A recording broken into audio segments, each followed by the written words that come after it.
નમસ્કાર મારા વાલા મિત્રો, મારી યુટ્યુબ ચેનલમાં તમારું હાર્દિક સ્વાગત છે। આજે તો ઘણું બધું કહેવું છે, પણ વસ્તુ એવી છે કે જોવા જઈએ મેં છેલ્લે આજે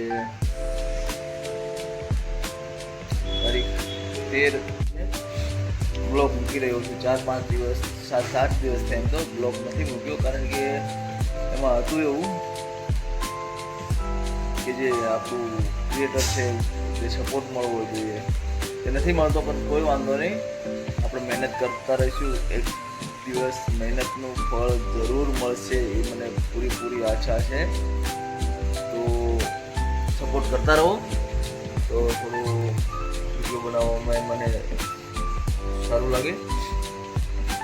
અત્યારમાં કામમાં રૂટીન પતાવી દીધું છે, MIS બનાવી નાખ્યો છે, MIS મોકલી આપો, સેલ્સ રિપોર્ટ મોકલી આપો, કેશ કાઉન્ટિંગ થઈ ગયું છે પંપ ઉપર। રાગે કામ બધું પડતું જાય છે, અને અત્યારે થોડો ફ્રી થયો તો મને લાગ્યું કે લાવો વિડીયો છે લઈ લઈએ અને યુટ્યુબમાં ચડાવી, જેથી કરીને માણસો થોડા આપણને જોવે, જાણે, વિચારે, લાઈક શેર સબસ્ક્રાઈબ કરે તો મજા આવે। બીજી વાતમાં એવું હતું કે છેલ્લા 1 મે 2026થી અમારે કંપનીનો ટાઈમ લગભગ 12 કલાક થઈ ગયો છે, 2 મંથ માટે, 2 મંથ માટે। તો હવે પહોંચાતું નથી બંને જગ્યાએ 12 ને 8, મોસ્ટ ઓફ 12 ને 8 કરવા જઈએ તો 12 ને 8 જોવા જઈએ તો ટાઈમ બહુ વધારે છે। 20 કલાક જેવું વર્ક રહેશે, ત્યારબાદ 20 કલાક બાદ 1-1 કલાક રિપોર્ટિંગ માટે આતે, એટલે 20-21 કલાક જેવું ટોટલ વર્ક રહેશે। ઉજાગરો બહુ થાય છે, મહેનત બહુ કરવી પડે છે સાહેબ મારા, પરંતુ ચાલુ રાખશું। અને બીજી ખાસ વાત તો એ હતી, જણાવવાનું હતું કે તારીખ 1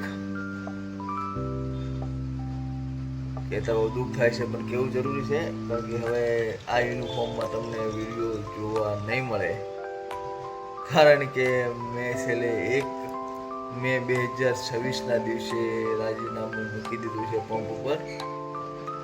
તો લગભગ 10 વર્ષનો એક્સપિરિયન્સ લીધો છે પંપમાં, બહુ મજા આવી, સારું લાગ્યું, સ્ટાફ મિત્રો સારા હતા, અમારા સાહેબો બરોબર હતા, પરંતુ મારી અમુક ટર્મ્સ એન્ડ કન્ડિશન, અમુક ઘરની પરિસ્થિતિ, અમુક ટાઈમિંગ આ બધું જોતાં મારે ના છૂટકે રાજીનામું આપવું પડ્યું છે।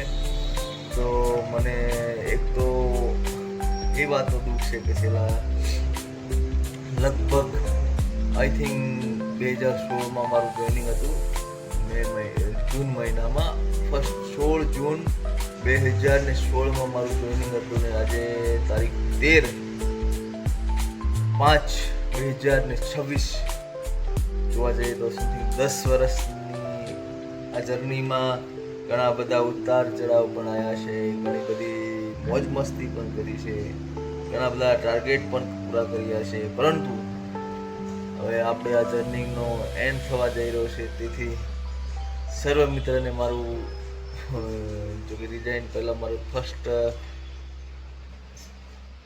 જુલાઈએ રિઝાઇન છે, તો પહેલાં આપણે વાત કરશું।